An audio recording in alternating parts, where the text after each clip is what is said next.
ETF index mutual funds నేర్చుకుని stock మార్కెట్లో రాణించాలనుకుంటున్నారా? వెంటనే ఈ నెంబర్కి కాల్ చేయండి. నమస్తే రమ్మగారు. నమస్తే జయ. ఏదైనా మంచి సిరీస్ స్టార్ట్ చేద్దామండి. పానుగంటి వారి నావెల్స్ చాలా బాగుంటాయి జయ. పానుగంటివి చాలా మంచి మంచి నావెల్స్ ఉన్నాయి. 80-85 మధ్యలో అట్లా ప్రింట్ అయినవి అయితే అసలు జానపదాలు చిన్న చిన్నవే, ఒక 100-150 పేజీలు 120 పేజీలు అలా ఉంటాయి.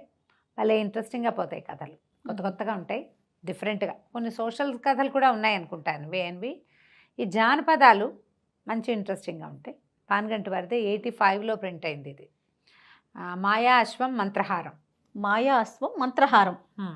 మంత్రహారాన్ని తేవడానికి మాయా అశ్వాన్ని అశ్వాన్ని వాడుకున్నారా? సాధించాడనమాట. అది కథ. అయితే కథ ఎట్లా స్టార్ట్ అవుతుంది? విజయధరుడు, భజరంగుడు వాళ్ళిద్దరూ గుర్రాల మీద అడవిలో వెళ్తున్నారు. ఓకే. రేపు బుక్ ఎగ్జిబిషన్ పెట్టబోతారు కదా, ఆ, ఈ పేరు గుర్తుపెట్టుకుని పుస్తకం కొనుక్కోండి. ఓకే తప్పకుండా. అప్పట్లో అయితే ₹2 ఈ పుస్తకాలు. ఎప్పుడు రమ్మగారు? 85లో. విజయధరుడు భజరంగుడు ఫ్రెండ్స్ అండి? ఫ్రెండ్స్. వీళ్ళిద్దరూ చెరుకో గుర్రము వేసుకుని ఓ కీకారణ్యంలో ప్రవేశించారు. వెళ్తున్నారు. ఈ భజరంగుడు అన్నాడు, మిత్రమా నా వల్ల కాదు, నాకు ఆకలిస్తోంది, కాళ్ళు పడిపోతున్నాయి, నిద్ర తూలిపోతుంది, గుర్రం ఇచ్చి పడిపోతాను ఏమిటో, ఎక్కడో చోట విశ్రాంతి తీసుకోవాలి, మధ్యాహ్నం ఎప్పుడో తినిపించావు, అంతా అయిపోయింది, ఆహారం ఇక లేదన్నాడు. ఈయన ఏమన్నాడంటే, కీకారణ్యంలో పడుకుంటే ఎలాగోయ్, కాస్త ముందుకెళ్ళి చూద్దామన్నాడు. సరే ఆగారు. దూరంగా వాళ్ళకు ఒక లైట్లు కనపడుతుంది, ఏవో చిన్న దీపాలు. లైట్లు ఏముంటే వీధి దీపాలు లేవు కదా, ఏదో వెలిగించిన మంట కాగడాలు అలాంటివేవో కనపడుతున్నాయి. సరే అది చూసి అటు వెళ్దాం అనుకున్నారు. ఇంకొక అరగంట 30 గంట ప్రయాణం చేస్తే కానీ అక్కడికి వెళ్ళదు ఈ బండ్లు, వెళ్ళవు గుర్రాలు. మొత్తానికి 1 గంట పైనే పట్టింది. దూరంగా ఉంది వెలుగు, మిణుకుమంటూ కనపడుతుంది. ఆ వెలుగుని ఇది చేసుకుని మధ్యలో ఎత్తులు పల్లాలు చీకటి చూసుకోవాలిగా, ఎట్లా పైగా రై అనడానికి వీల్లేదు. రాత్రుళ్ళు గుర్రాలు కూడా అట్లా పరిగెత్తవు. ఒక మాదిరిగా గుర్రాలని నడిపించుకుంటూ మెల్లిగా ఆ వైపుకు వెళ్ళారు. వెళ్తే అదొక ఊరు. ఇళ్ళు కనపడుతున్నాయి కానీ అన్నీ తలుపులు వేసేసి ఉన్నాయి. సుమారుగా ఏదైనా ఒక రాత్రి 10 గంటలో అయ్యి ఉంటుంది, 9-10. ఈ కుర్రాళ్ళు ఇద్దరు బయట నిలబడి కేకలు పెట్టారు. ఏమండి బాటసార్లం బాబు, ఎవరైనా భోజనం పెడతారా, ఈ పూట విశ్రాంతి తీసుకుని రేపొద్దున వెళ్ళిపోతాం అంటే ఎవ్వరూ సమాధానం చెప్పాల. గట్టిగా అరిచారు, అయినా కూడా సమాధానం లేదు. సరే చూస్తే ముందుకెళ్తే ఒక పురాతనమైన శివాలయం లాంటిది, ఒక ఆలయము, ఒక మండపము కనపడుతుంది. అరిచర్చి కేకలు పెట్టినా ఎవరూ రాల. నిర్మానుష్యంగా ఉంది. మామూలుగా 9 10 ముస్లింగా పెద్దవాళ్ళు ఎవరో ఒకళ్ళు నెగడేసుకుని బయట కాస్త కబుర్లు చెప్పుకోవటం ఏదో చేస్తారు. పైగా ఇలా అడవుల్లో ఉన్న ఊళ్ళకి జంతువులు వచ్చి పడతాయి. అందుకని ఖచ్చితంగా అంటే వీళ్ళ ఐడియా అనమాట. ఇప్పటిదాకా వాళ్ళు చూసిన ఊళ్ళల్లో ఓ 3 4 6 కనీసం కాపలా ఉంటారు. అడవి మధ్యలో ఉన్న ఊళ్ళకి కాపలా లేకపోతే ఎట్లా? అవును. కాపలాకి మనుషులు లేరు, మండుతున్న 3-4 నెగ్గళ్ళు తప్ప పిట్ట పొరుగు లేదు, అన్నీ తలుపులు బంధించున్నాయి.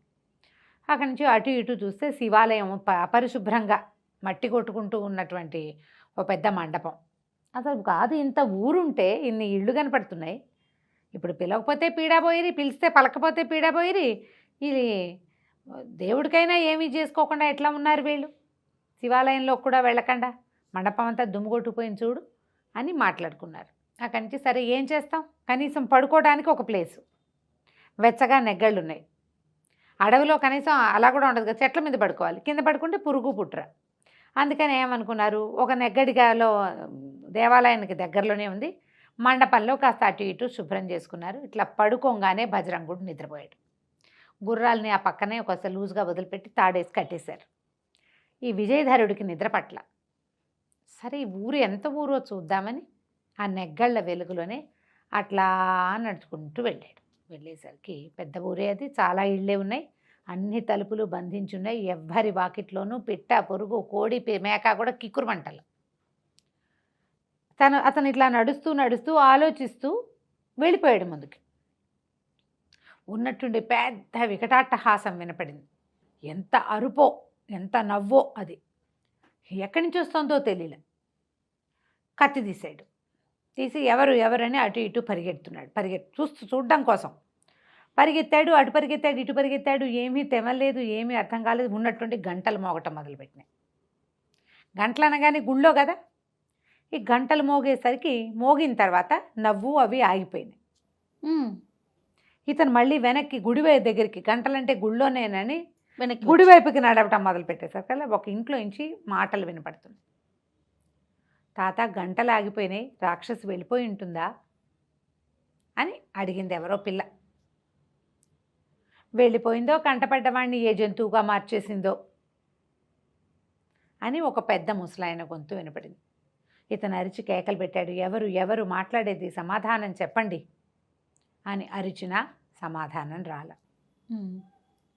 సరే పరిగెత్తుకుంటూ వెనక్కి ఆ దేవాలయం దగ్గరికి వెళ్ళాడు. బాగా నడిచేశాడు ముందుకి. పరిగెత్తుకుంటూ వెళ్ళేసరికల్లా దేవాలయంలో దీపారాధన చేసినట్టు కనపడుతోంది. దేవాలయం తలుపు బార్లా తెరిచేసింది. అక్కడ ఒక నల్ల కోతి కూర్చునుంది. తనకు అర్థం కాల. బజరంగుడేడి మండపంలో కేకలు పెట్టాడు, బజరంగా బజరంగా అంటే నేనే గురు అన్నాడు ఈ నుంచున్నవాడు కూర్చున్న కోతి. బజరంగుడు నల్ల కోతిగా మారిపోయాడు. నేను కాంతిపడి, కోతిలా ఎలా మారిపోయావురా నువ్వు, ఏం జరిగింది అనేసరికి బజరంగుడు ఏం చెప్పాడు, నేను నిద్రపోతున్నా.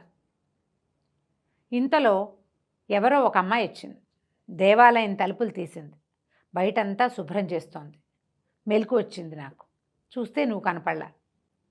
నిన్నేమైనా చేసేసిందేమోనని ఆ అమ్మాయిని, ఎవరమ్మాయి నువ్వు, ఏమిటి ఏమిటి ఏమిటి అని ప్రశ్నించా. కత్తి కూడా తీసా అమ్మాయి మీదకి. అక్కడి నుంచి అమ్మాయి నోరు తెరిచి పెద్దగా నవ్వింది. పెద్ద రాక్షసిలాగా మారిపోయింది. అప్పటిదాకా అందంగా ఉంది. నేను చూసేసరికి రాక్షసి అయిపోయింది. నేను దగ్గరకు వచ్చేసరికి రాక్షసి అయిపోయింది. అక్కడి నుంచి ఏమంది, ఏమిటి కోతిలాగా వాగుతావు, ఎగురుతావు, కోతివై పడుండు నోరు మూసుకుని అన్నది. నా నోరు కట్టేసింది. నేను శబ్దం కూడా చేయలేదు. ఈ శివలింగం పక్కనే పడున్నా. ఆ అమ్మాయి పూజ చేసుకుంది. 3 గంటలు మోగే వరకు మూగవాడిగా ఉండమంది. హారతి ఇచ్చింది. 3 గంటలు కొట్టింది. మాయమైపోయింది.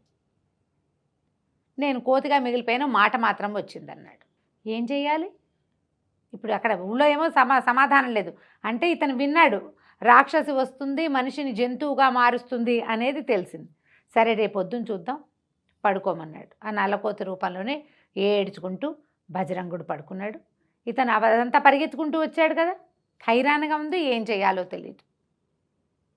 ఆలోచిస్తూ అక్కడ అట్లా కూర్చుని ఉన్నాడు. అయితే ఈ ఆలోచిస్తుంటే ఇతనికి గుర్తొచ్చింది తన కథ. మనం ఎలా బయలుదేరామో చివరికి ఇదేమిటి ఇలా పరిణమించింది అని.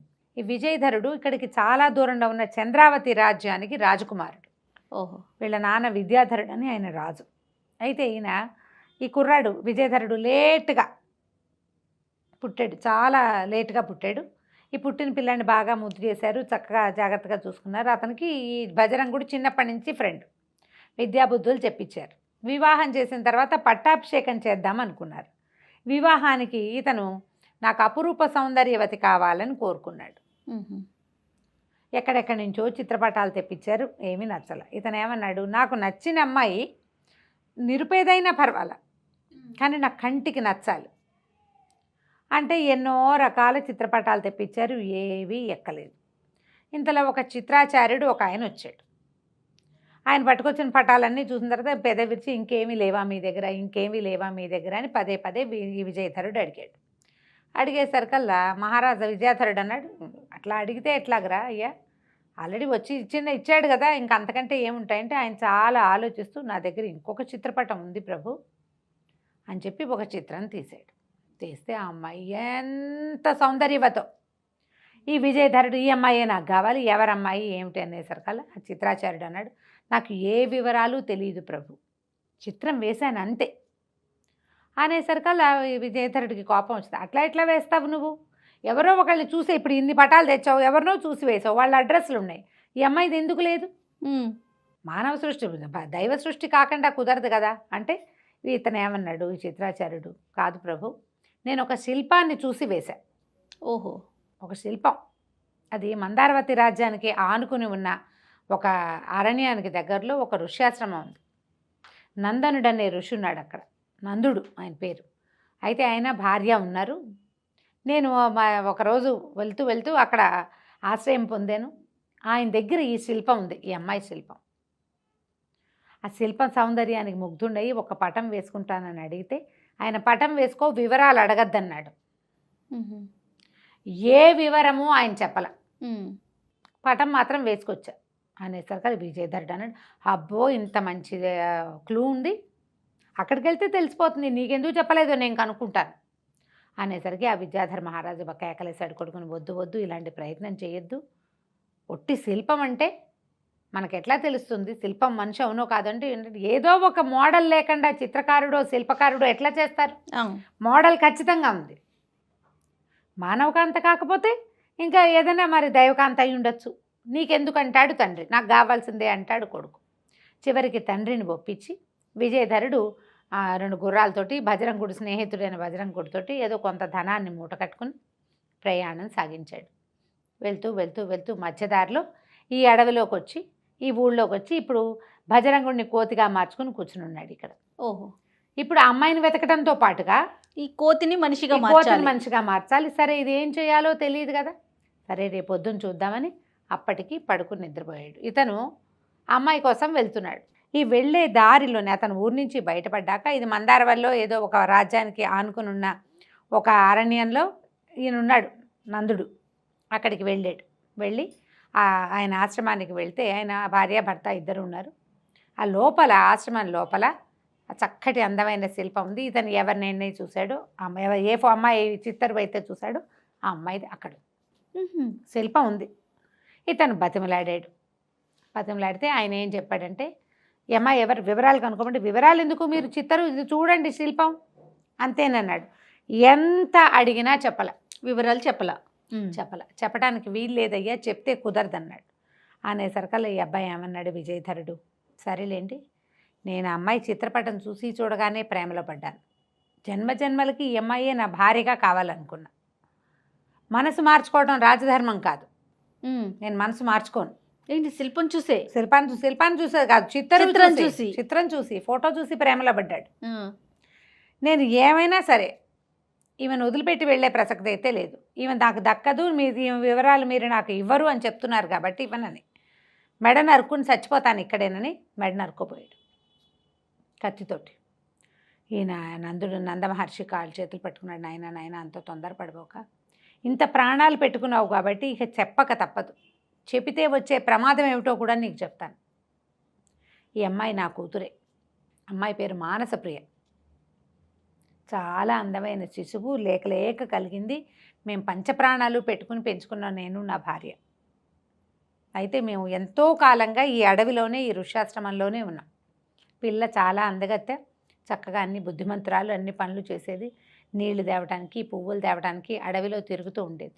మాకు ఇక్కడికి దగ్గరలోనే సుమిత్రుడనే ఒక మహాయోగి ఒక ఆయన ఉన్నాడు. చాలా గొప్ప తపస్శాలి, మంత్రతంత్రాలు తెలిసిన వ్యక్తి. ఆయనది కూడా ఆశ్రమం ఉంది. ఆయనకు ఒక శిష్యుడు శుభాంగుడు. అతను మా పిల్లని ప్రేమించాడు. పిల్ల వెనకాల పడ్డాడు. అమ్మాయికి అతను నచ్చల. ఆడపిల్లల్ని ఏడిపించే వాళ్ళతోటి ప్రేమల్లో పడరు, డిస్కంఫర్ట్ ఫీల్ అవుతారు. వెనకాల పడుతున్నారు అంటే వాళ్ళని డిస్టర్బ్ చేయాలి అంటే ఎలా చేయాలి? కంటికి అందేలా ఉండాలి, కానీ కదపకూడదు. ఆ కదిపితే ఒక రకమైన ఇరిటేషన్ వస్తుంది. ఇతను అమ్మాయిని ఏం విసిగించాడో తెలీదు. మా అమ్మాయికి అతను నచ్చలేదు. అయితే శుభాంగుడు స్వయంగా వచ్చి నన్ను అడిగాడు, మీ అమ్మాయిని నాకు ఇచ్చి పెళ్లి చేయండి అని. మేమేమన్నామంటే, ఇప్పుడు మా పిల్లని దాన్ని ఇష్టారాజ్యంగా చేయవలసిందే, మేము అలా పెంచుకున్నాం, పిల్లకి తన ఇష్టం వచ్చిందే చేస్తాం, పిల్లని అడుగుతామన్నాం. మా అమ్మాయిని అడిగాను. అతని మొహం నాకు గిట్టలేదు, నాకు వద్దన్నది. ఎన్ని విధాలు చెప్పినా మా అమ్మాయి మా మాట వినలా.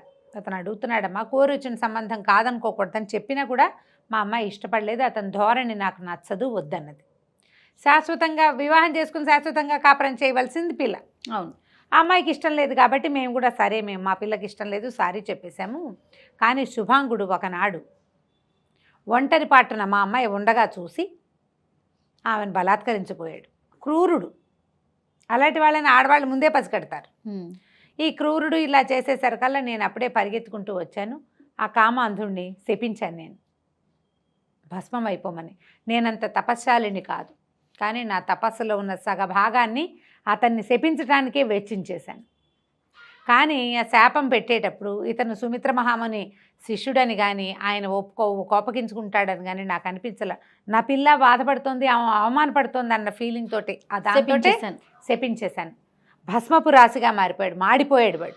అంతలోనే ఇక్కడ ఏదో జరుగుతుందో తెలుసుకున్న సుమిత్ర మహాముని వచ్చేసాడు. భస్మంగా మారిపోయిన తన శిష్యుని చూస్తే ఆయన కోపం ఆగల.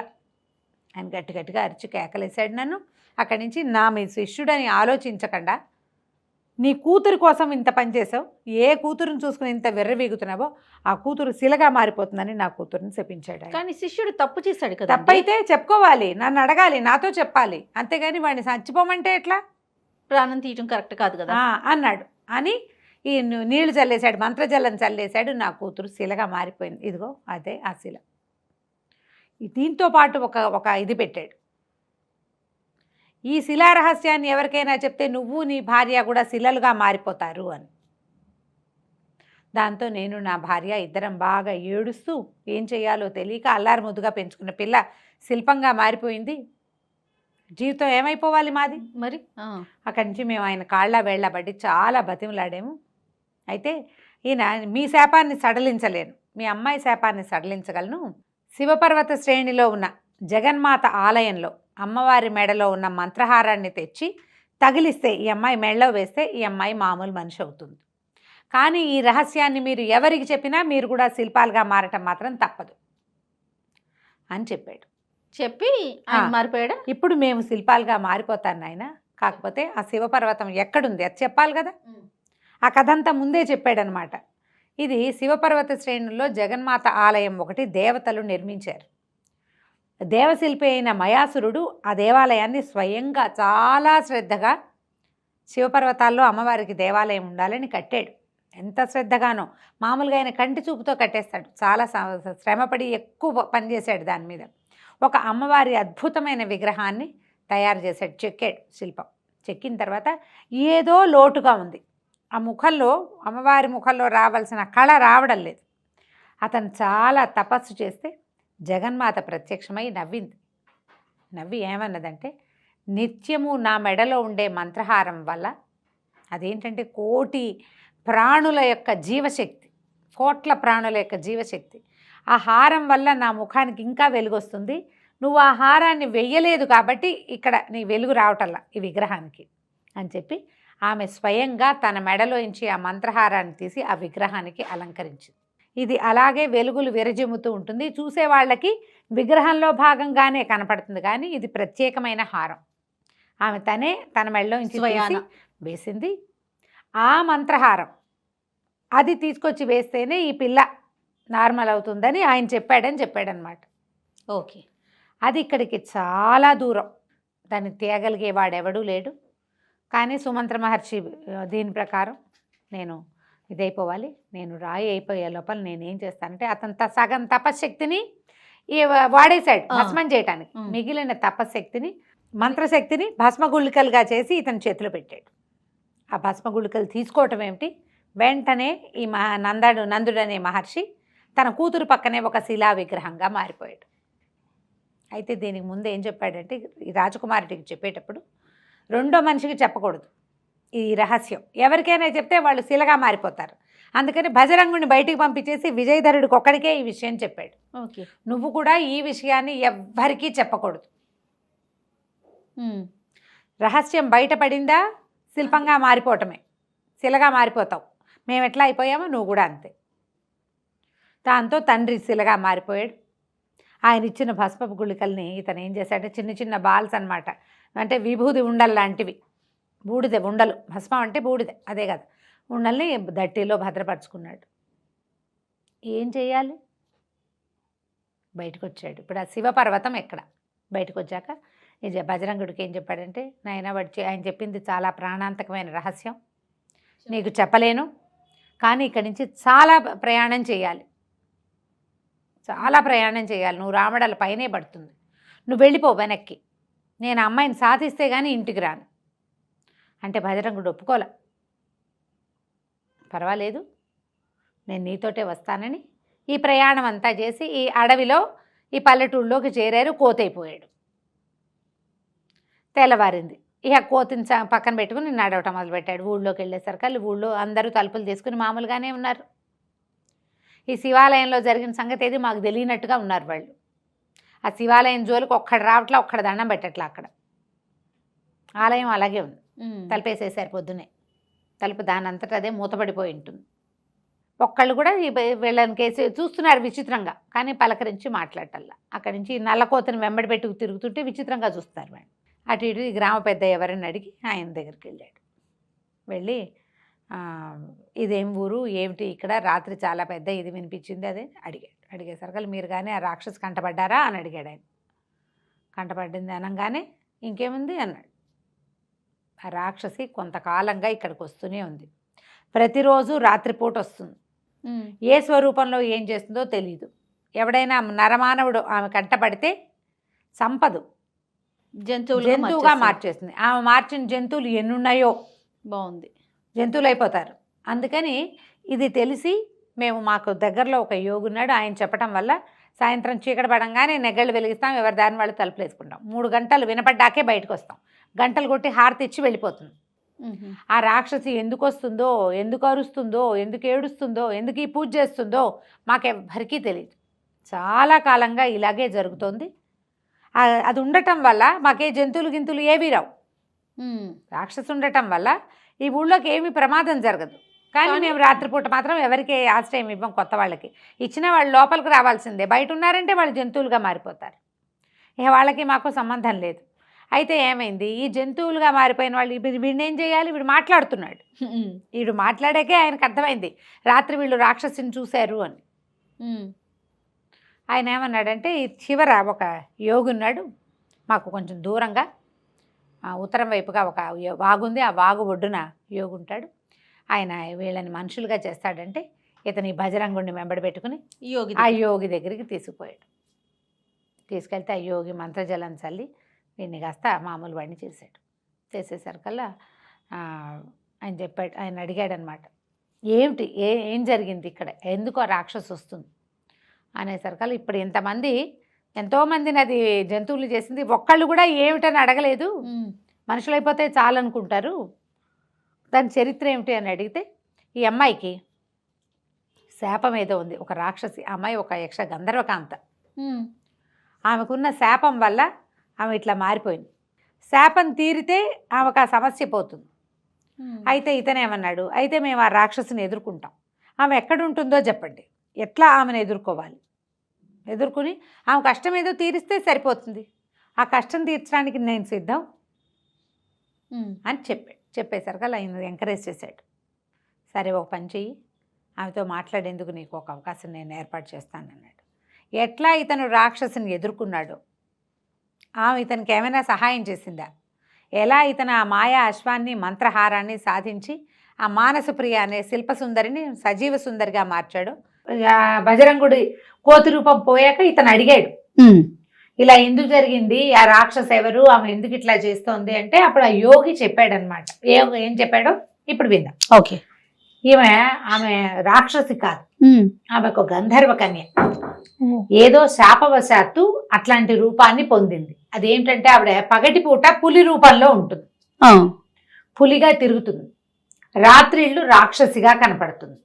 ఆ కనపడదు, ఆమె గంధర్వ కన్యగానే కనపడుతుంది. ఎవరైనా మనుషులు కనుక ఆమెను డిస్టర్బ్ చేస్తే ఆమె అలా రాక్షస రూపం ధరించి గొడవ చేస్తుంది, శివ పూజ చేస్తుంది రాత్రిపూట. ఆమె శివ పూజను డిస్టర్బ్ చేయకూడదు. కానీ నువ్వు ఆమెకి ఏదైనా ఎందుకు ఇలా అయ్యిందో ఆమె పరిస్థితిని నువ్వు జాలిపడి ఏదో చేద్దాం అనుకుంటున్నావు. కాబట్టి ఆమెని ఎవరైతే మానవుడు ఒట్టి చేతులతోటి ఎవరైనా సంహరిస్తే పులిగా ఉన్నప్పుడు ఆమెకి శాప విమోచనం జరుగుతుంది. ఈ రాక్షసి రూపం చూసి గొడవ చేసి ఆమె కోసం ప్రయత్నించిన వాళ్ళని దేవతాస్త్రీ రూపంలో చూసినా సరే ఆమె జంతువులుగా మార్చేస్తుంది. పగటిపూట ఏ మానవుడు విల్లంబులు కత్తి కటారు లేకుండా బిల్లులు ఆటవికులు పులిని ఎదుర్కోరు. అవును. ఎప్పుడైనా అలాంటి పరిస్థితి సంభవిస్తే నరమానవుడు ఎవడైనా ఆ పులిని సంహరిస్తే ఆమెకి శాప విమోచనం జరుగుతుంది ఆయన అని యోగి విజయధరుడికి చెప్పాడు. చెప్పేసరికి విజయధరుడు అన్నాడు, నేను ప్రయత్నం చేస్తాను.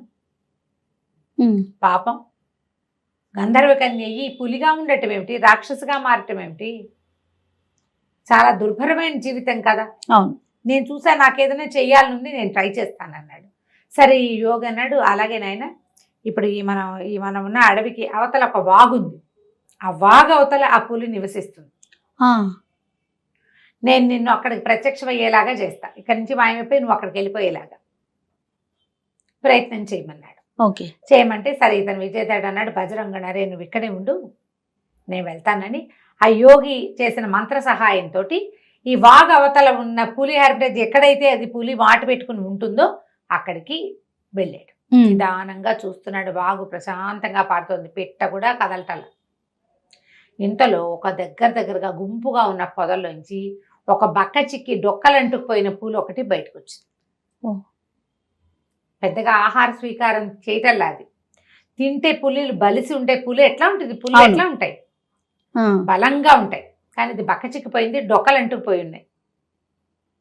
బయటకు వచ్చింది. వచ్చేసరికి వాళ్ళు చూశాడు, ఇదే మనకు కావలసిన పులి అని అర్థమైంది తనకి. సాధారణ పులిగా లేదది, మామూలు పులులు వేరేగా ఉంటాయి అడవిలో ఉండేవి. అక్కడి నుంచి ఈ పులిని చూసేసరికల్లా ఆ పులి ఎగిరి మీద దూకింది. ఇప్పుడు ఇతనికి ఏమిటి, ఒట్టి చేతులతోటే చంపాలి, కత్తి విల్లంబులు ఏం తెచ్చుకోలే, బాణాలు గీణాలు ఏం లేవు. అక్కడి నుంచి పులి అతను చెడామడా యుద్ధం చేశారు. ఇసుకలో తోసేశాడు, నీళ్ళల్లో పడేశాడు. అట్లా ఏం చేసినా సరే ఆ పులి మళ్ళీ మీదకి దూకుతూనే ఉంది. దాని గుణం అది. అవతలవాడు తన్ని కొడితే ఊరుకోదు, ఏమన్నా చేయబోతుంటే ఊరుకుని పారిపోదు కదా. ఇక ఇద్దరు ఎడాపెడా ఫైటింగ్ చేశారు. చివరికి ఇతను ఏం చేశాడంటే ఆ పులిని పట్టుకుని కాళ్ళు పట్టుకోగలిగాడు, చెట్టుకేసి కొట్టి చంపేశాడు. కానీ ఈ మొత్తం ఈ 1-2 గంటల్లో ఒళ్ళంతా గీరుకుపోయి చీరుకుపోయి నెత్తుటి మయం. ఆ పులిని చెట్టుకేసి కొడుతుండగానే అతనికి స్పృహ తప్పిపోయింది. చెట్టు తగిలి పడిపోయింది పులి, ఇతను పడిపోయాడు. అయితే ఈ పడిపోయిన పులి ఢామ్మని పేలిపోవటం కానీ, అక్కడ మంట వచ్చి ఆ మంటలో నుంచి గంధర్వకన్య బయటికి రావటం కానీ అతను చూడల, స్పృహ లేదు. స్పృహ వచ్చేసరికల్లా ఆ అమ్మాయి ప్రత్యక్షమైంది అతనికి. పులి శరీరం లేదు, పులి శరీరమే పేలిపోయింది. అక్కడి నుంచి ఆ అమ్మాయి లేచి, నాయన నువ్వు చాలా మంచివాడివి, నీ వల్ల నాకు శాప విమోచనం జరిగింది అని చెప్తే ఇతనమ్మ మీరెవరు ఏమిటి అని అడిగితే ఆ అమ్మాయి తన కథ చెప్తుంది అనమాట. మేము గంధర్వ గాయకుడైన రాగానందుడు అనే ఆయనకి కుమార్తెలం, 3 అమ్మాయిలం మేము. నా పేరు మనోహరి, మా చెల్లెలు సుమంజరి, తర్వాత మధురహాసిని. మేము 3 అక్క చెల్లెళ్ళం. చాలా చక్కగా విశేషంగా ఆటపాట వచ్చిన వాళ్ళము. అయితే ఏంటంటే మాకెంతసేపు గంధర్వలోకం నుంచి భూలోకంలో విహరించడం అలవాటు, ఆసక్తి. ఇక్కడ ఉండే వింతలు విడ్డూరాలు అట్లా ఆసక్తి కొలిపేవి. ఒకనాడు ఈ వాగుకి యువతల ఒక ముని తపస్సు చేసుకుంటున్నాడు. ఓ రోజు వచ్చాం, చూసాం, ఉన్నాడు అక్కడే. మళ్ళీ వచ్చాం, అక్కడే ఉన్నాడు. ఈయన తపస్సు ఏమిటో తెలుసుకోవటం కోసం మేము 3 ఈయన తపస్సును ఎలాగైనా భగ్నం చేయాలనుకున్నాం. ఒక అల్లరితనం, ఆటకాయితనం, తెంపర్తనం, ఊరుకోలేనితనం, ఇన్ని తనాలతోటి మేము ఏదో చేయాలనుకున్నాం. అనుకుని ఆ ఋషిని పిలిచాం, ఆయన పలకల. అయితే నేనేం చేశానంటే పెద్ద పులిలాగా మారి గాండ్రించాను బాగా, నీళ్లలోంచి ఆయన మీదకి దూకుతున్నట్టుగా చేశాను. అయినా సరే కదల్లా. మా చెల్లెలు సుమనోహరి పెద్ద రాక్షసిగా ఒక అవతారం వేసుకుని కామరూపంలో రాక్షసిగా మారి పెద్ద పెద్ద కేకలు పెట్టి నీళ్ళు ఎత్తి పోసేసింది. అయినా సరే ఆయన కదల్లా. మా ఆఖరి చెల్లెలు మధురహాసిని మాత్రం చిన్న కుందేలుగా మారి అటు ఇటు ఎగురుతూ ఆయన ఒళ్ళోకి దూకింది. కుందేలు ఇంతేలా ఉండేది. అయితే ఈ కుందేలు స్పర్శ తగిలేసరికి ఆయనకి మెలకు వచ్చేసింది. ఆయన తపసమాధి భగ్నం అయిపోయింది. కుందేలుని పట్టుకున్నాడు. ఆయనకి తెలిసింది ఇది పొరపాటు ఏదో కుందేలుగా కాదు, ఈ కుందేలు కామరూపిణి అని అర్థమైంది ఆయనకి. ఎప్పుడైతే ఆయనకి తెలిసిందో మేము కూడా ఇలాంటి ప్రయత్నాలు చేశామని విపరీతమైన కోపం వచ్చింది. గంధర్వకాంతలయ్యుండి దేవయోనులయ్యుండి ఒక ఋషి తపస్సు చేసుకుంటుంటే భగ్నం చేస్తారా? ఇదేం పద్ధతి? మీరు ఏ రూపాలతో నా తపస్సును భగ్నం చేయబోనారో అవే రూపాల్లో స్థిరపడిపోండి అని శపించాడు. పెద్ద నాకేమో పులి రూపం, మా చెల్లెలకేమో రాక్షసి రూపం, ఆఖరి చెల్లెలకేమో కుందేలు రూపం స్థిరపడిపోయినాయి. అక్కడి నుంచి పరిపరి విధాల బతిమలాడి చాలా ప్రాధేయపడి మా నాన్న పేరు చెప్పి మా తాత పేరు చెప్పి ఎంతో ప్రాధేయపడితే ఆయన ఏమన్నాడు, ఇచ్చేసాను, వీటిని నేనేం చేయలేను, కాకపోతే మానవుల వల్ల మీరు ఈ బుద్ధి ఎవరిది? గంధర్వులకు ఉండవలసిన బుద్ధి కాదు, మనుషులకు ఉండే బుద్ధి. తన దారిని తను పోకుండా దారిపోయే వాటిని తన్నడం మానవ బుద్ధి. ఈ మానవ నైజాలు ఇవి. అందుకని ఎవరైనా మానవుడు ఒట్టి చేతులతో సంహరిస్తే పులి రూపం పోతుంది, సంహరిస్తేనే రాక్షసి రూపం పోతుంది. ఈ కుందేలు తన కళ్ళు, కుందేలు ఇదంతా కళ్ళల్లో ఉంటుంది. ఒకేసారి 2 బాణాలని కుందేలు కళ్ళలో ఎవడైనా కొట్టగలిగితేనే ఈ కుందేలు చచ్చిపోతుంది, లేకపోతే దీనికి మరణం లేదు. మీరు ఇలాగే ఉంటారు, ఆహారం తీసుకుపోయినా పక్క చిక్కిపోయి ఎక్కడెక్కడే తిరుగుతుంటారు అంతే అనేసరికల్లా ఇంకా ఏమీ చేయలేక గంధర్వలోకానికి వెళ్ళలేక ఎంతో కాలంగా మేము ఇక్కడే ఉండిపోయాం. ముగ్గురం ఇక్కడే ఉన్నాం. నేను ఇక్కడ ఉన్నాను, మా చెల్లెలు ఇంకో అడవిలో ఉంది, చిన్న చెల్లెలు ఇంకో అడవిలో ఉంది. ఎలాగోలాగా బతుకుతున్నాం అంతే. అయితే నేను ఒకసారి ఈ వాగు అవతల ఒక యోగి తపస్సు చేసుకుంటూ ఉంటాం గమనించి, ఈ వాగు దాటుకుంటూ వెళ్ళి పులి రూపంలో నేను ఆయన్ని ప్రార్థించాను. ప్రార్థిస్తే ఆయన నన్ను శివ పూజ చెయ్యి, నీకు ఫలితం లభిస్తుంది అన్నాడు. ఆ శివ పూజలో చేయటం కోసం, అంటే పగలల్లా నేను పులిగా ఉన్నా, రాత్రిళ్ళు నా స్వరూపం వస్తుంది. పగలే మేము ఇలా ఉంటాం, రాత్రిళ్ళు మా రూపాలు మాకు వస్తాయి. పగలు పులి, రాత్రి గంధర్వ కన్య, తెల్లారిసరికి పులి అయిపోవాల్సిందే. రాక్షస కన్య కూడా అంతే. అందుకని రాత్రిపూట నేను వెళ్ళి శివ పూజ చేసుకోమని, ఎవరైనా నన్ను డిస్టర్బ్ చేస్తే వాళ్ళని శపించడానికి, వాళ్ళని జంతువులుగా మార్చడానికి నాకు అవకాశం ఇచ్చాడు. సరే, నేను శివాలయం కోసం వెతుకుతూ చూస్తే ఈ వాగుకి అవతల బాగా అడవిని ఆనుకున్న అడవిలో పురాతన శివాలయం ఒకటి కనపడింది. కొద్ది నెలలుగా నేను అక్కడికి వెళ్ళి రోజు పూజ చేసుకుంటున్నాను. అయితే నేను ఈ రాత్రిపూట సౌందర్య స్వరూపం కనిపిస్తోంది కాదు, అది చూసి ఆ ఊరి యువకులు వాళ్ళు వీళ్ళు కోడగాళ్ళంతా నా వెంబడి పడుతున్నారు. అంచేత నా జోలికి వచ్చిన ప్రతి వాళ్ళని నేను జంతువులుగా మార్చేశాను. దాంతో వాళ్ళు ఏం చేశారు, సాయంకాలం అయ్యేసరికి తలుపులు వేసేసుకుంటారు. వాళ్ళకి తెలిసింది. అయితే క్రమంగా నేను వాళ్ళకి రాక్షసునని అది పెద్ద పెద్దగా అరుస్తాను. నా అరుపులు విని వాళ్ళు నేను రాక్షసునని భావిస్తారు. రారు,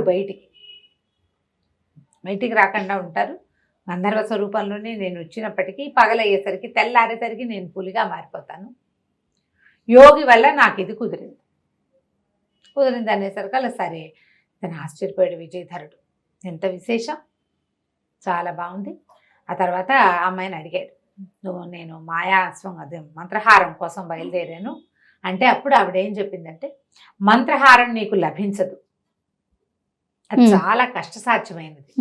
ఆ మంత్రహారాన్ని గనక నువ్వు సాధించాలంటే దానికి మాయా అశ్వం కావాలి. ఈ మాయా అశ్వం ఎక్కడుంది ఏమిటి వివరాలు నాకేం తెలియదు. అవన్నీ మా చెల్లెలు మా అమ్మాయికి సుమంజరికి తెలుసు. నువ్వు ఒక పంచి, నీకు కామరూప విద్యను బోధిస్తా, ఆ మంత్రం దగ్గర పెట్టుకో.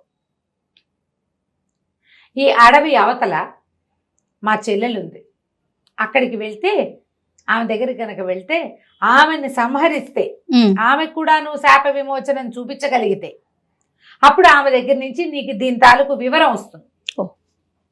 వివరం కావాలి కదా. ఇప్పుడు మంత్రహారం అక్కడెక్కడో ఉందని తెలుసు, అక్కడికి ఎలా వెళ్ళాలో కూడా తెలియదు. మాయా అశ్వంతో కుదురుతుందని ఈ అమ్మాయి చెప్పింది.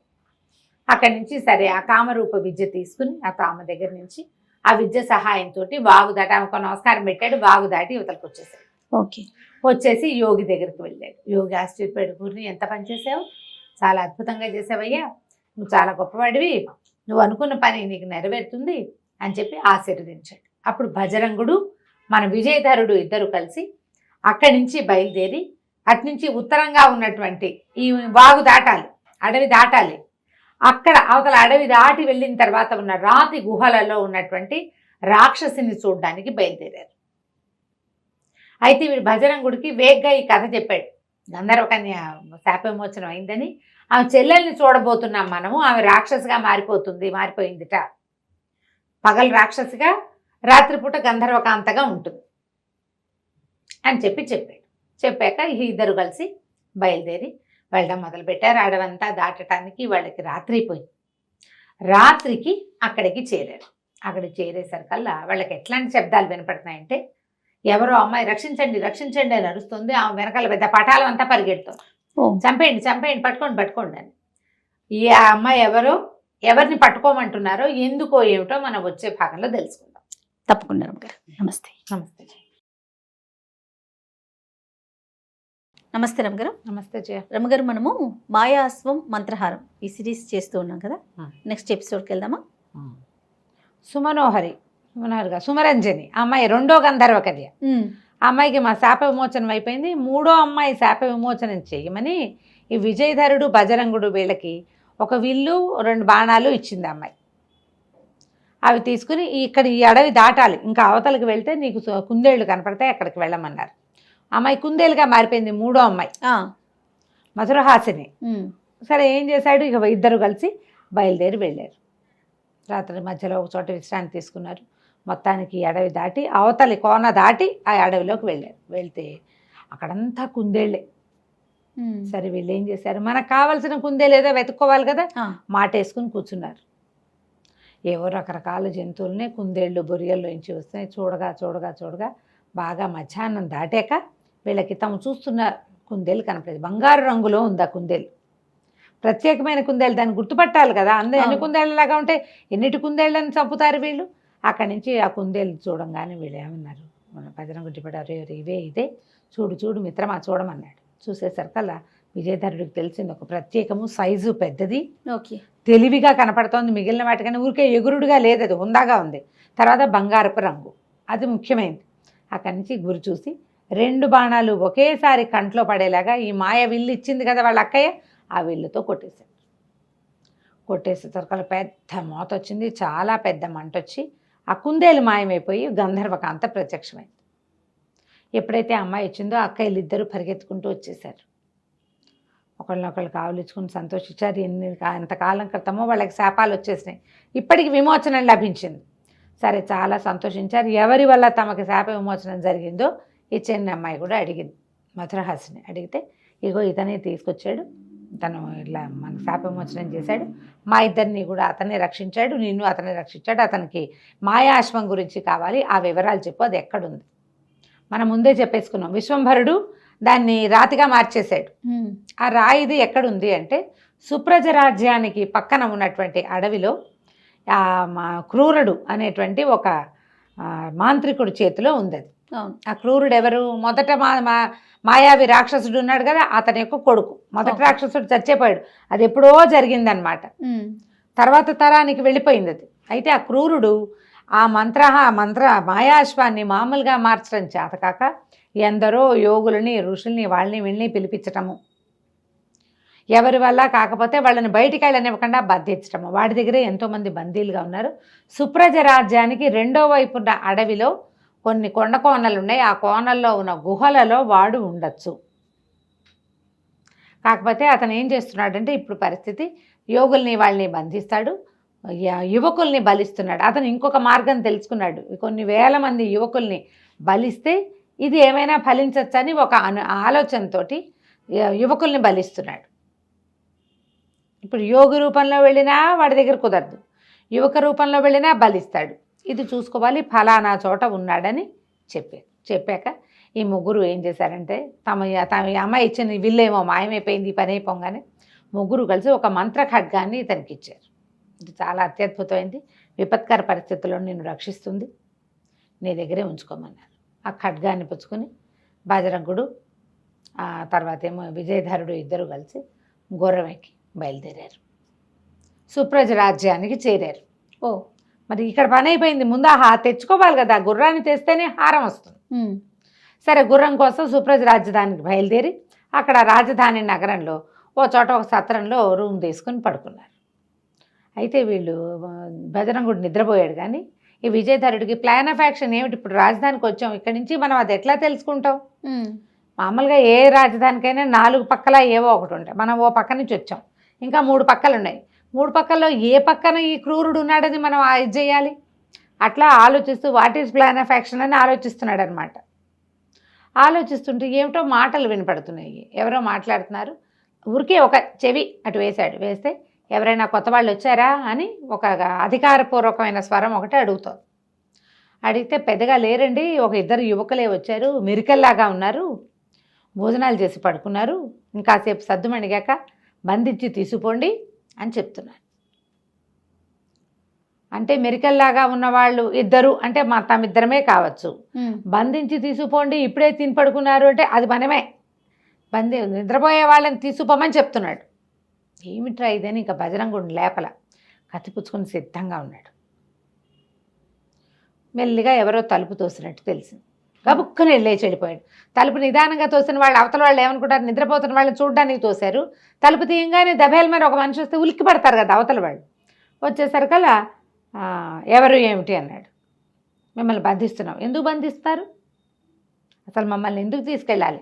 మీరెవరు, ఏ కారణంతో బంధిస్తున్నారో చెప్పి తీసుకెళ్ళండి అనేసరికల్లా ఏంట్రా చెప్పేది అని ఆ సైనికులు కాస్త మీద పడ్డారు. వచ్చిన వాళ్ళు రాజ సైనికులే. మీద పడేసరికల్లా ఇతను మంత్ర ఖడ్గం తీశాడు. బజరంగుడు లేచే లోపలే వీళ్ళందరినీ చీల్చి చెండాడేశాడు. నిద్ర లేచిన బజరంగుడు కూడా ఒక కత్తి పుచ్చుకుని అతను పడ్డాడు. వచ్చిన 20 మంది సైనికుల్ని తుక్కు కింద కొట్టేశారు వీళ్ళు. వాళ్ళు కాస్త పరిగెత్తి పారిపోయారు సైన్యాధ్యక్షుడిని తీసుకొస్తామని. అప్పుడు ఈ సత్రం యజమానిని బెదిరించాడు ఇతను విజయధరుడు. ఏమిటి, మేమేమి నీ దగ్గర ఉచితంగా లేవు, మమ్మల్ని పోషించట్లేదు నువ్వు, మేము డబ్బు ఇచ్చి ఉన్నాం, పైగా మేము వేరే దేశం నుంచి వచ్చేవాళ్ళం, మేము ఇక్కడ మాయమైపోతే మా వాళ్ళకి ఏం తెలుస్తుంది, అసలు ఎందుకు మమ్మల్ని పట్టించాలనుకున్నావు, మేమేం చేసాం నీకంటే, బాబు మాకు సరదా కాదు, మా రాజుకి సరదా కాదండి, మేమేం చేయాలి, మాకు పెద్ద సమస్య ఉంది, మా రాజ్యానికి ఉత్తర ద్వారం దగ్గర ఉన్నటువంటి కొండ గుహల్లో క్రూరుడనే ఒక మాంత్రికుడు ఉన్నాడు, ఆయన ఏదో పూజ చేస్తాడు, ప్రతి పౌర్ణమికి యువకుల్ని బలిస్తాడండి, ఊళ్ళో పిల్లలు అయిపోయారు, ఎంతసేపని మా పిల్లల్ని బలి పెట్టుకుంటాం, మాకు ఉండాలి కదా మరి సంతానం, అందుకని బయట ఊళ్ళ నుంచి వచ్చిన వాళ్ళలో నుంచి పౌర్ణమికి ఒకరిని పట్టిస్తాం, మరి మాకు ఇంకా వేరే దారి లేదు, చాలా సంవత్సరాలుగా జరుగుతోంది ఇది, ఏటా ఎవరో ఒకళ్ళు ఎవరు కుదిరితే వాళ్ళకు ఒక పిల్లల్ని ఇచ్చేస్తే అన్ని చోట్ల కనుక్కుంటారు, పౌర్ణమి ముందు రోజు అబ్బాయిని బంధించి పంపించేస్తాం. అప్పుడు ఇతను ఏమనుకున్నాడు, క్రూర రాక్షసుడు, క్రూరుడు, ఒక మాంత్రికుడు అనగానే మనకు కావాల్సిన వాడు వీడే. అక్కడి నుంచి ఏమన్నాడు, మీకు ఇది నిజంగా తెలుసా ఖచ్చితంగా అంటే, ఖచ్చితంగానండి, సైన్యాధ్యక్షుడు వస్తాడు కనుక్కుందరు కానీ కావాలంటే. సైన్యాధిపతి రాకని ఇతను అంతా పాను కనుక్కున్నాడు. నేను వెళ్తాను, స్వచ్ఛందంగా నన్ను పంపించండి అన్నాడు. వాళ్ళు ఆశ్చర్యపోయారు, ఏమిటి చచ్చిపోవడానికి వెళ్ళిపోతావని, చచ్చిపోవటమో ఇంకో పోవటమో నా సంగతి నేను చూసుకుంటా కదా అంటే, సరే రమ్మన్నారు. బజరంగుడు ఇతను విజయధరుడు ఇద్దరు కలిసి రాజస్థానానికి వెళ్ళారు, ఆస్థానానికి వెళ్ళిపోయారు. రేపు పౌర్ణమి, ఈ సాయంకాలం ఆ బాక్స్ పంపించాలి, ఎవరో ఒకళ్ళని పడుకోబెట్టి పంపిస్తారు. అదేంటంటే పెద్ద చిల్లులుగా చేయబడిన ఒక పెద్ద చెక్కపెట్టె, ఆ చెక్కపెట్టెలో మనిషిని పంపించి మనిషిని పడుకోబెట్టి లోపలికి అక్కడ దాకా తీసుకెళ్తే దానంతట అదే బాక్స్ లోపలికి వెళ్ళిపోతుంటారు అక్కడ ఉన్న మాయమంత్రాల వల్ల. సరే ఏం చేశారు, కొంతమంది సైనికులు ఈ బజరంగుడు కూడా కలిసి ఈ అబ్బాయిని కత్తితో సహా ఆ పెట్టెలో పడుకోబెట్టారు. ఆ పెట్టెతో పాటు వెళ్ళారు. బజరంగుడు కూడా పోయాడు అక్కడికి, ఒక్కడిని వదిలిపెట్టి ఉండలేక వెళ్ళాడు వెనకాల. సరే అక్కడ దాకా వెళ్ళేసరికి అదొక పెద్ద కొండ గుహ, బయట ఒక పెద్ద బండరాయి అడ్డం ఉంది. వీళ్ళు ఆ పెట్టె తీసుకెళ్ళి అక్కడ పెట్టంగానే ఆ రాయి దానంతట అదే ఇట్లా రెండుగా విచ్చిపోయింది. ఈ కింద పెట్టబడిన బాక్స్ అక్కడ ఒక గీతలు గీసున్నాయి, ఆ గీతల్లో పెట్టాలి, ముగ్గులో పెట్టిన బాక్స్ దానంతట అది లేచి తేలుకుంటూ లోపలికి వెళ్ళిపోయింది. ఎవరు పట్టుకెళ్ళాలా దానంతట అదే వెళ్ళిపోయింది. అక్కడి నుంచి తెరుచుకుపోయిన రాతి బండలు రెండు యథాప్రకారం అతుక్కుపోయిన రాతి బండ అంతా మూసేసింది. కేకలు పెట్టాడు బజరంగుడు, అయ్యో అయ్యో వెళ్ళిపోతున్నాడని. ఇక వెళ్ళిపోతున్నాడే ఏం లేదు, మూసిపోయాక ఇక చేయగలిగేది ఏం లేదు. ఆ సైనికులంతా మేము వెళ్ళిపోతాం, ఎప్పుడు ఇంతే చేస్తామంటే బజరంగుడు బతిలాడాడు, వెళ్ళిపోవద్దు, ఇదంతా కథ మామూలుగా అవుతుంది, మావాడు దీన్ని ఏర్పాటు చేస్తాడు అని చెప్తే ఒప్పుకోలేవాడు. సరే ఒకళ్ళు ఇద్దరు అన్నారు, పోన్లే పాపం అబ్బాయి సరదా పడుతున్నాడు, ఒక రోజు ఉందాం, ఈ రాత్రికి ఉండిపోదాము, తెల్లవారుజామున ఎప్పుడో పౌర్ణమి ఉంది, ఆయన ఏదో చేస్తాడు, ఏమైనా తేడా వస్తే అప్పుడు చూడొచ్చు, తెల్లారిదాకా ఉందా లేరా అని అక్కడే కూర్చున్నారు. ఈ లోపలికి వెళ్ళిన బాక్సు లోపలికి వెళ్ళంగానే ఒక పక్కన అట్లా పెట్టబడింది ఒక పెద్ద మందిరం. అది ఎంత పెద్ద మందిరమో, మందిరంలో ఒక పెద్ద అమ్మవారి విగ్రహం, చండిక విగ్రహం ఉంది. ఆ తర్వాత చండికా విగ్రహానికి ఒక పక్కగా ఇంతకుముందు మనం చెప్పుకున్న మాయా అశ్వపు శిల్పం నిలబెట్టబడి ఉంది. తెల్లటి శిల్పం, ప్రాణం ఉన్న గుర్రంలాగానే కనపడుతోంది ఆ శిల్పం, కానీ అది శిలని తెలుస్తుంది, తెల్లటి పాలరాయితో చెక్కింది. దాని జూలు, దాన్ని నిక్కబొడుచుకున్న చెవులు, కళ్ళు లైవ్లీగా ఉంది కానీ కదలిక లేదు, శిల్పం కనపడుతుంది. సరే ఏమైంది, తెల్లవారుజామున ఇంకా కాసేపట్లో పౌర్ణమి వెళ్ళిపోతుంది అనగా బలి కార్యక్రమం మొదలైంది. ఈ పెట్టి తెరిచి చూశారు. పెట్టి తెరిచి చూస్తే వీళ్ళు ఏమనుకున్నారు, ఒక యువకుడు పడుకుంటాడు అనుకున్నారు. అందులో అదేగా పడుకోబెట్టారు, కానీ లోపల గడ్డాలు అవి నెరిసిపోయిన ఒక యోగి ముసలాయన పడుకుని ఉన్నాడు. మాంత్రికుడు ఆశ్చర్యపడి, ఎవడరా నువ్వెలా వచ్చావు, నేను యువకుడిని పంపించమన్నాను, ఇలా ముసలివాడిని పంపించాడేమిటి రాజు, ఎప్పుడు ఇట్లాంటి పొరపాటు జరగలేదు అని బరిచర్చి కేకలు పెట్టాడు. ఎవరక్కడ, ఎవరక్కడ ఈమెది వీడిని బలి సరిచేయండి, ఇది బలి ఇట్లా ఇవ్వడానికి పనికిరాదంటే ఆగు శాంతం శాంతం అని లేచి నుంచున్నాడు విజయధరుడు. నేను ఒక యోగిని, నువ్వు మాయాశ్వాన్ని సాధించడానికి ఎందరో యోగుల్ని బంధించావని, ఎందరో యువకుల్ని బలిస్తున్నావని తెలుసుకున్నాను. నీ దగ్గరికి వచ్చే మార్గం లేక ఇలా ఈ రాజుకు చెప్పి నేను ఈ బాక్స్లో పడుకొని వచ్చాను, ఈ డబ్బాలో నీకోసం వచ్చాను అని చెప్పాడు. విజయధరుడికి మొట్టమొదట ఆ రూపం మార్చుకునే అవకాశం ఇచ్చింది అమ్మాయి, మంత్రం ఇచ్చింది. ఆ మంత్రంతో ఇతను యువకుడు కాస్త ఇలా వృద్ధుడిగా మారిపోయాడు. మేకప్ కాదు, అది మారిపోయాడు అంతే. అనేసరికల్లా ఆ రాక్షసుడు ఆశ్చర్యపోయాడు. ఏమిటి నీకు తెలుసా ఈ అశ్వం సంగతి అన్నాడు. నాకు బాగా తెలుసు, దాన్ని ఎలా మామూలు అశ్వంగా మార్చాలో, మాయా అశ్వంగా ఎలా మార్చాలో నాకు స్పష్టంగా తెలుసు. నీకు ఆ క్రియ చేసి యోగులందరినీ విడిపిద్దాము, నీకు మేలు జరుపుదామని వచ్చానన్నాడు.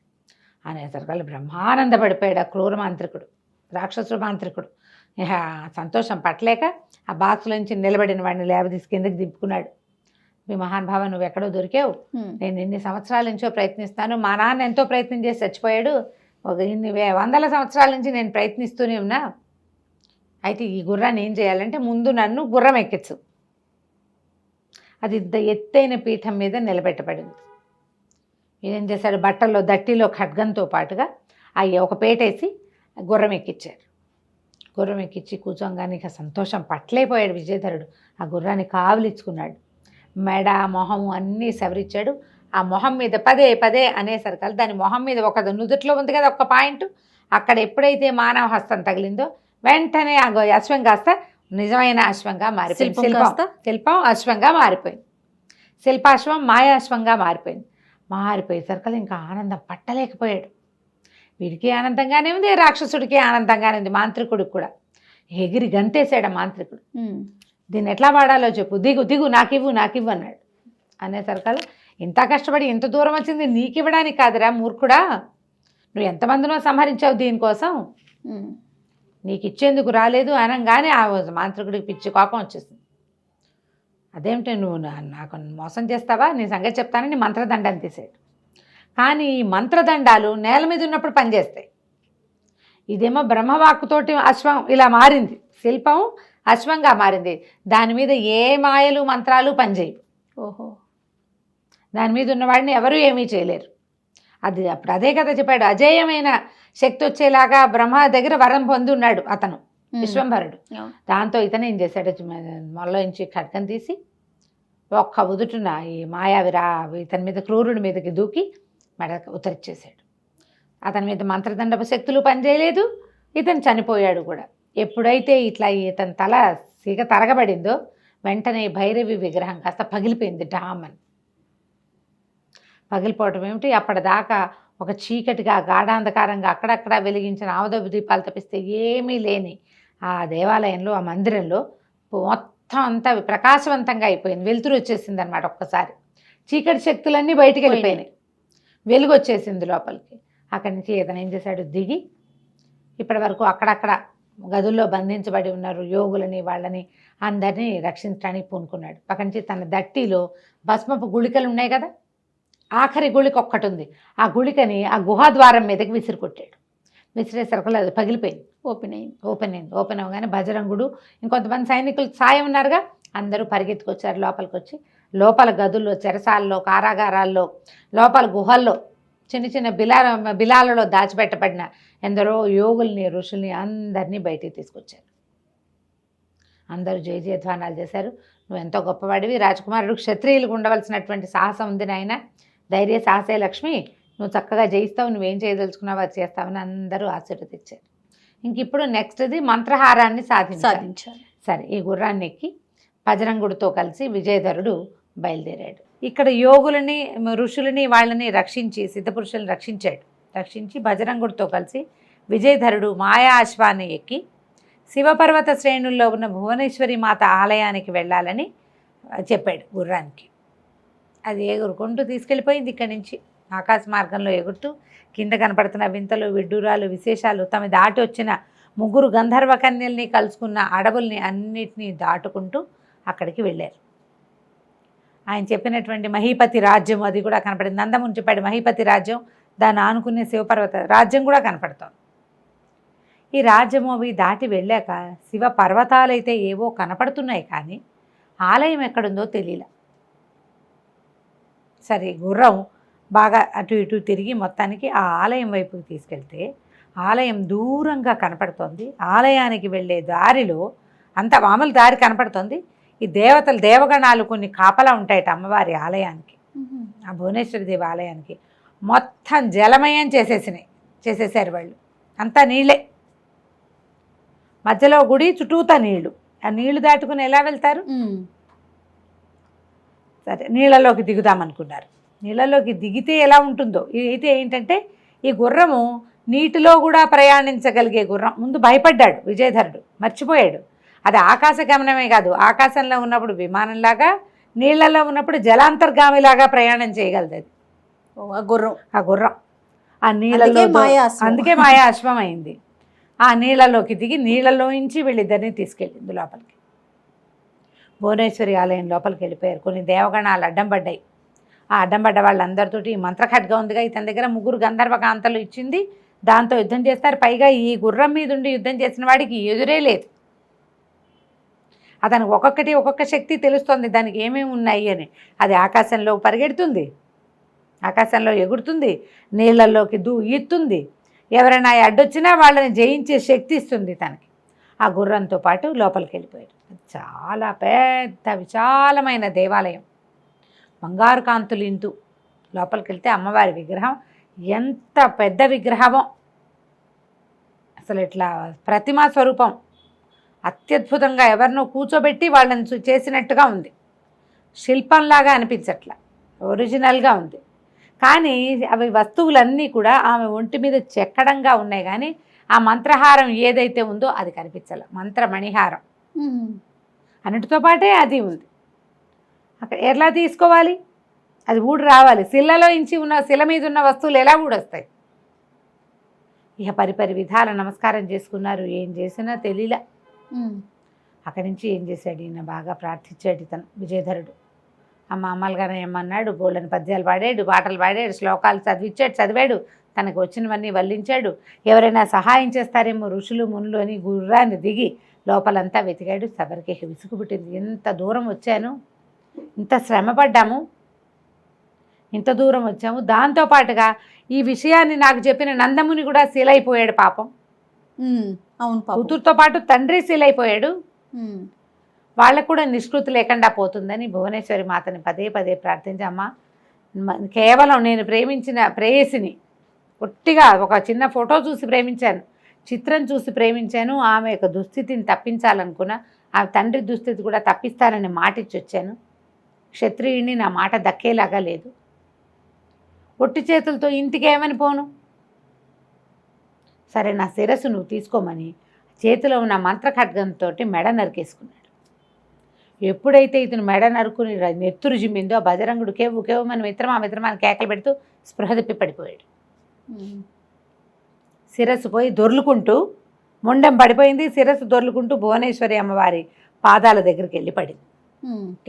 ఇలా కోసాడు, అది ముందుకెళ్ళి పడేసరికల్లా మొత్తం దేవాలయం అంతా గంటలు మోగిపోయినాయి. ఎన్ని గంటలో ఉన్నాయి, ఎన్ని దీపాలో వెలిగినాయి. అమ్మవారి ప్రత్యక్షమైంది. బజరంగుడికి కనపడలే. అప్పుడు ఆమె శిల్పంలో ప్రత్యక్షం అంటే స్వరూపంతో రాల.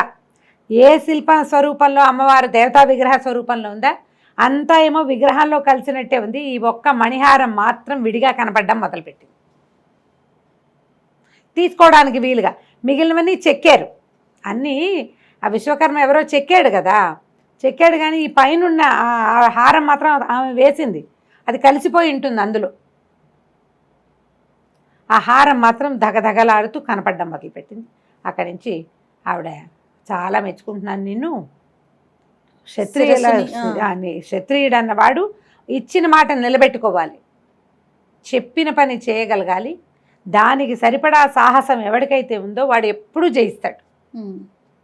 సాహసి అయినటువంటి క్షత్రియుడు ఎప్పుడూ జయిస్తాడని అమ్మవారి ఆశీర్వాదంతో ఇస్తాను. శిరస్సు మళ్ళీ బంతిలాగా వెనక్కి దొర్లుకుంటూ వెళ్ళి అతని శిరస్సు కతుక్కు దాలో అదికేసుకుంది మెడకి.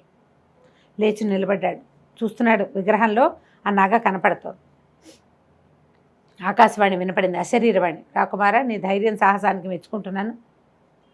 మంత్రహారాన్ని తీసుకెళ్ళు, నీ పని అయిపోయాక హారం దానంతట అది వెనక్కి వచ్చేస్తుంది అని చెప్పింది. చెప్పగానే ఇతను అమ్మవారికి నమస్కారం చేసుకుని విగ్రహం దగ్గరికి వెళ్ళి ఆ విగ్రహ పాదాలు నమస్కారం చేసి, అపరాధాన్ని సహస్రాన్ని చేస్తూ ఉంటాం మేము, మా తప్పులు క్షమించమని పదే పదే ప్రార్థించి ఆ మెడలో నుంచి ఆ హారాన్ని తీసుకుని దట్టిలో భద్రపరుచుకున్నాడు.